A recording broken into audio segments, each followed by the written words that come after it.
Abderrahmane Chalgam is attending the Med Days and answers to the questions of the France 24 interview at a tipping point in the Syrian crisis after the organization decided to temporarily suspend Syria and gave the regime an ultimatum to stop the bloodbath, a move it took for the first time with Gaddafi's Libya. As the Syrian regime looks extremely isolated, the situation is morphing into a civil war with the so-called Free Syrian Army now severely clashing with Syrian Bashar al-Assad's loyalists. Thank you, Mr. Chalgam, for being our guest here in Tangier.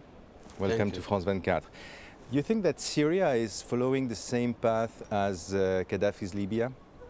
In general, there's something in common in the Arab world in this Arab Spring. That's the movement of the people. I think now three phenomena, three things will not continue anymore in the world. Slavery, colonization, and dictatorship. So it's time, either in Syria or else. Look what happened in Asia, in Africa, in Latin America. The people, they want freedom. In Libya, in Tunisia, in Egypt, and also in Syria. I like Bashar al-Assad. He is not completely like Gaddafi, but because Gaddafi in his last days was completely disconnected.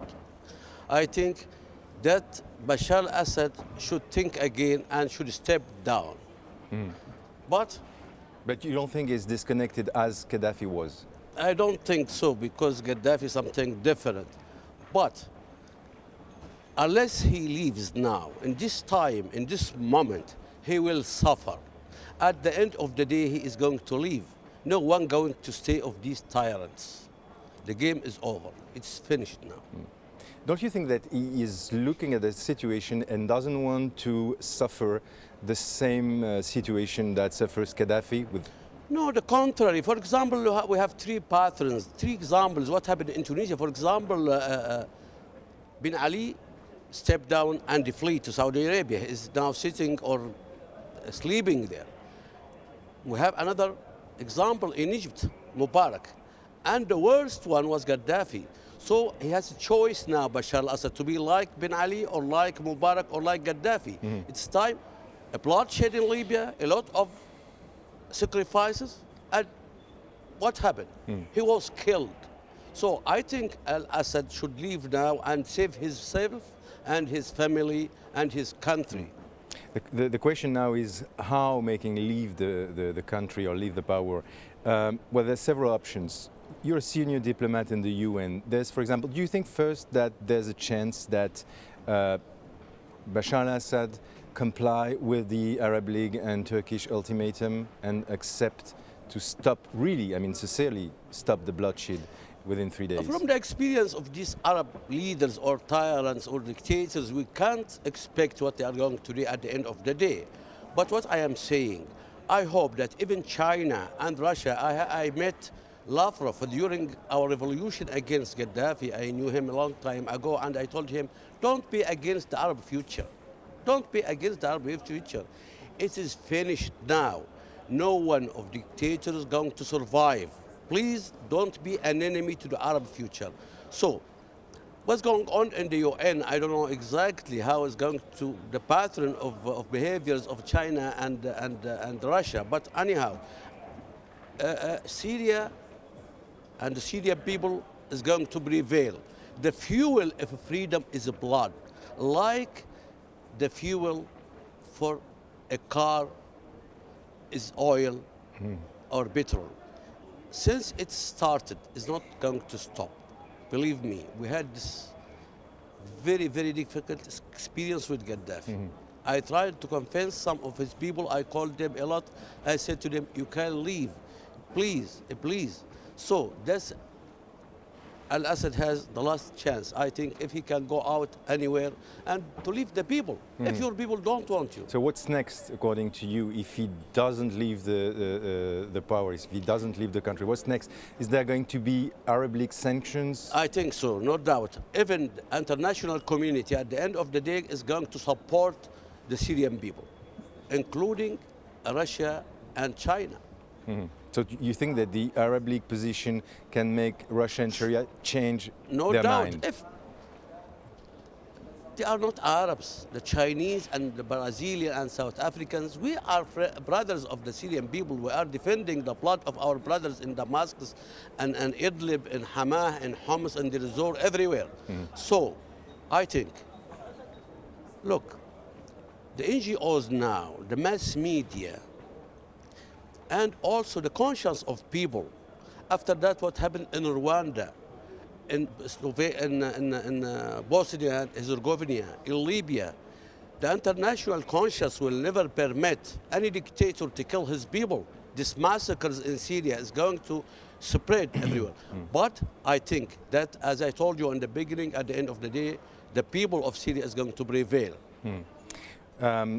We haven't heard yet the Libyan National Transition Council asking for Bashar al-Assad to leave the power, like, for example, King Abdullah of Jordan. No. From the beginning, we said that. From the beginning, from the first day, that we said that to the presidents of Yemen, to Bashar, to everyone. We are supporting our brothers everywhere in the Arab world who are seeking their freedom with their blood. We are supporting them completely, and Libya is the only country who recognized the council in Syria.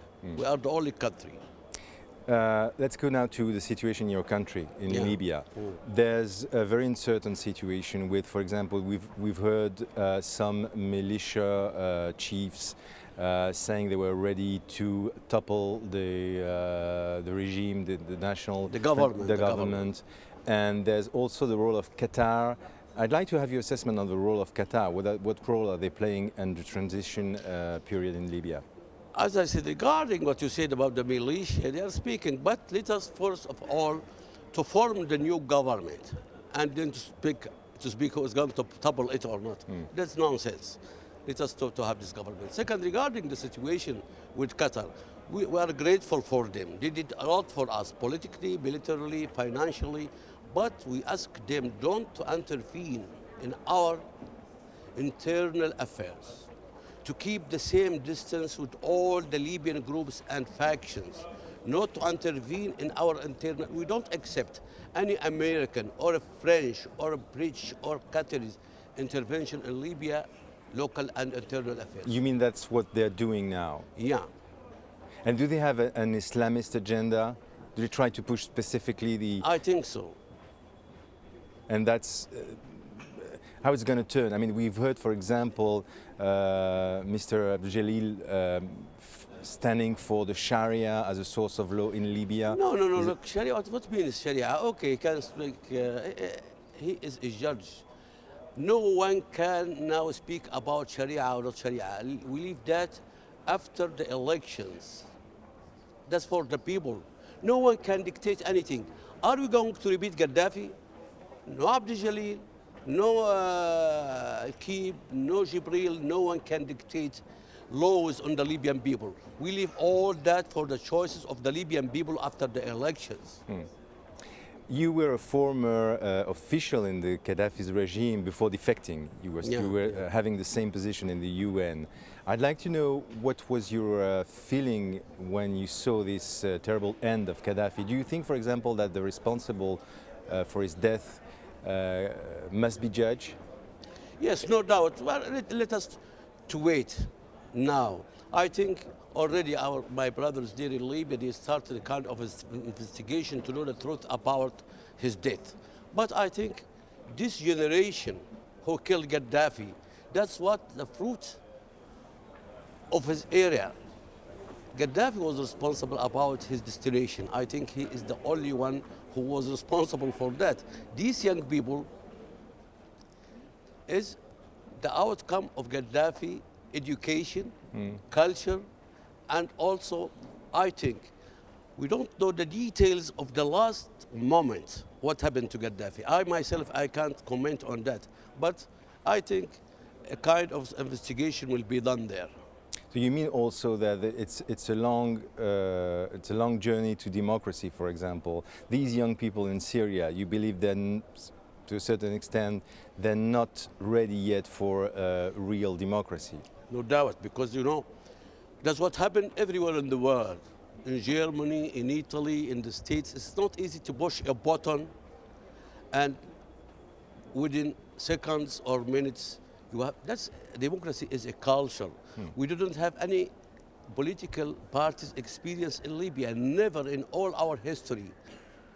No. Just a last word, I asked you the question about Qatar. I should have asked you also about Turkey. Do you think that Turkey has a positive role in what's happening No there? one interfering. United Arab Emirates helped us a lot. Jordan, Turkey, France, Britain, all of them helped us a lot. No one of them tried to intervene in our internal affairs except Qatar. So I called them again, my brothers in Qatar, stop to intervene. We are grateful for you. We are thankful. We remember what you did for our people, but stop there.